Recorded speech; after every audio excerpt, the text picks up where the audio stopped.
Olá, seja bem-vindo ao meu canal, eu sou Robert Cronos e hoje a gente vai falar sobre o quinto episódio de Dark, que é nessa nossa série de vídeos bem legal, onde eu estou falando de um capítulo de Dark por dia até a estreia da série, beleza? Os outros vídeos, eles vão ficar disponíveis aqui nos cards, não se esquece, tá? Corre lá assim que terminar de assistir esse, para você ir acompanhando aqui com a gente, caso você tenha chegado agora. Se você não é inscrito nesse canal, não se esquece de se inscrever aqui e de clicar no sininho das notificações para receber todos esses vídeos novos super legais que a gente está lançando aqui, beleza? Então bora pro vídeo. Olá, tudo bem com você? Robert Cronos aqui. E se o quarto episódio da primeira temporada teve foco ali nos Doppler, esse quinto episódio tem um certo foco nos Nielsen. Então o Jonas adulto, ele sai lá, né, do hotel e entrega uma caixa para Regina. E aí ele deixa todas aquelas pistas lá propositalmente, que é já para uma ideia de quebra de ciclo, que é o que ele está pretendendo. Então toda aquela questão que acontece lá no 10º episódio, né, eu vou só puxar aqui uma palhinha rapidamente para poder explicar um episódio adiante, que é quando ele pega um material lá radioativo para poder fazer com que a máquina do tempo criasse aquele vórtice gigante no céu. Então ele imaginou que nada daquilo teria importância, mas aquilo vai voltar a ter importância na segunda temporada. Lembra?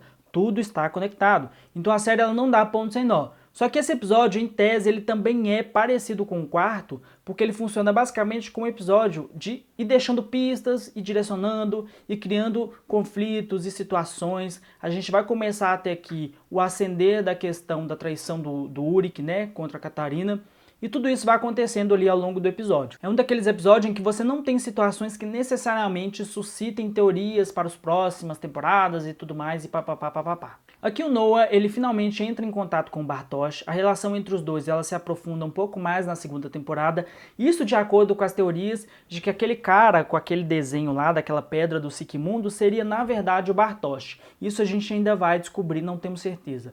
Só que a questão é que ali eles começam a parceria entre os dois, e o Bartosz ele fica meio em choque assim, e o Noah ele se estabelece como um vilão, né? A série, a primeira temporada toda dá a entender que ele é realmente o vilão, que ele é realmente o cara ali por trás e tudo mais, que é o cara que maquina, que manipula as cordas do Téteri.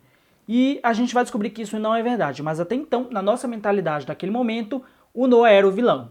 A Hannah se mostra uma pessoa extremamente obcecada pelo Uric, a ponto de fazer tudo o que for possível, e ela começa a mostrar suas garrinhas. E é por isso que alguns consideram ela como a grande vilã da série. Ela pode até não ser tão grande vilã quanto o Adam, por exemplo, mas a mulher é... ela é difícil. O que você acha da Hannah? Comenta aqui embaixo. Eu chamo ela de Mentirana, de tão mentirosa que ela é. Achei muito interessante a parte onde Noah conversa com Mikkel, suscitando uma discussão interessante sobre ciência e religião, sobre questionamento, sobre a maneira como as pessoas elas seguem cegamente a ideia de uma pessoa só porque elas são apaixonadas por aquela ideia.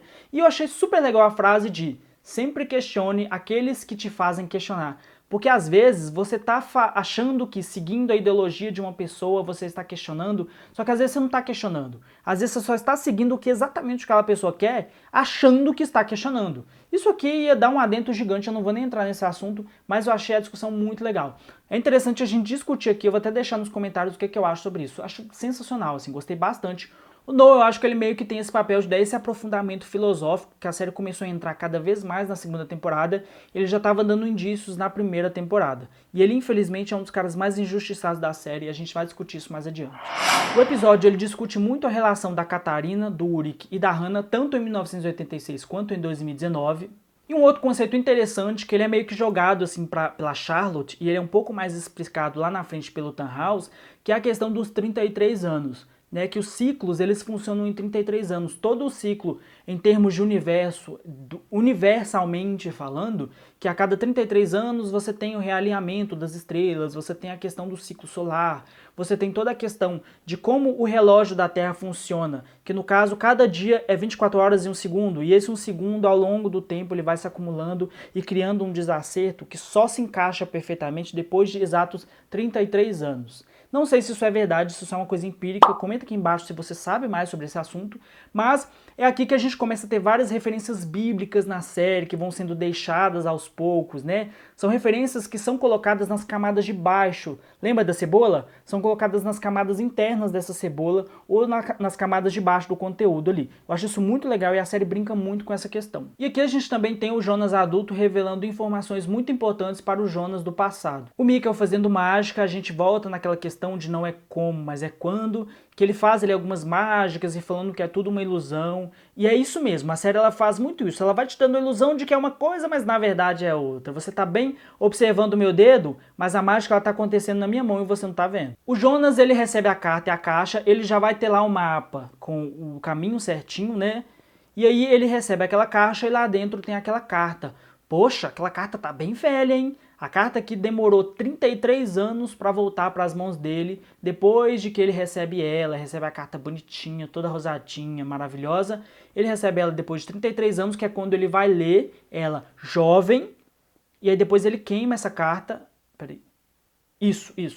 Eu até me confundi aqui. Ele queima, na verdade, essa carta de 33 anos. E é por isso que ele questiona por que aquela carta ainda tá ali. E aí depois você vai entender que, na verdade, antes a gente não sabia, na verdade, que o Jonas adulto era o Jonas. A gente não tinha essa certeza, não sabia ainda. E depois que é revelado, tudo isso faz bem mais sentido. E é aqui, finalmente, que a série lança a bomba na nossa mão, que a gente percebe, quando o Jonas recebe a carta, de que o pai dele era o Mikkel, e aí começa a dar aquele nó na cabeça. Você fala, gente, o pai dele é o Mikkel, então isso significa que o cara gosta da tia dele, ele é neto do cara que tá pegando a mãe dele, e aí você começa a criar a primeira confusão. E o que a gente não sabia nem imaginava, na verdade, é que a série faz isso com absolutamente todos os personagens. E uma teoria existe de que, na verdade, todos são descendentes de apenas uma pessoa. Quem seria essa pessoa? O Jonas. De alguma forma, o Jonas ele está relacionado a toda a genealogia de todas as pessoas ali em Vinden. Todos os personagens importantes, pelo menos. Então, Catarina, Ulrich, Marta, Bartosz, parará, todos eles são descendentes do Jonas e o próprio Jonas é descendente dele mesmo. Entendeu? Criando aí esse looping temporal, esse ciclo infinito. E é por isso que Dark explode tanto a cabeça da gente. Porque ela vai colocando essas coisas que fica, gente, não é possível. É porque assim, um adentro rapidamente, eu escrevo sobre viagem no tempo, e no meu livro também tem essas viagens no tempo, e a gente precisa tomar cuidado para não acontecer exatamente isso. São paradoxos temporais, paradoxos de bootstrap, né? E aí a gente fica meio perdido ali, e Dark brinca muito com isso. Eu tenho absoluta certeza que na terceira temporada a gente vai ter mais revelações tão bombásticas quanto essa, quanto aquela lá da Charlotte ser filha dela mesma.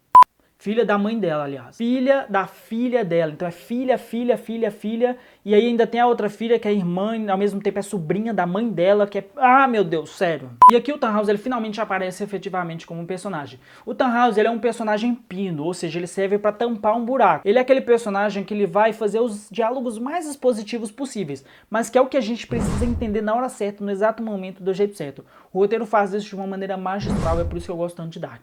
Se você gosta também de Dark, comenta aqui embaixo, comenta todas as teorias que você tem com relação a isso, porque a nossa cabeça começa a explodir a partir desse quinto episódio, tá bom?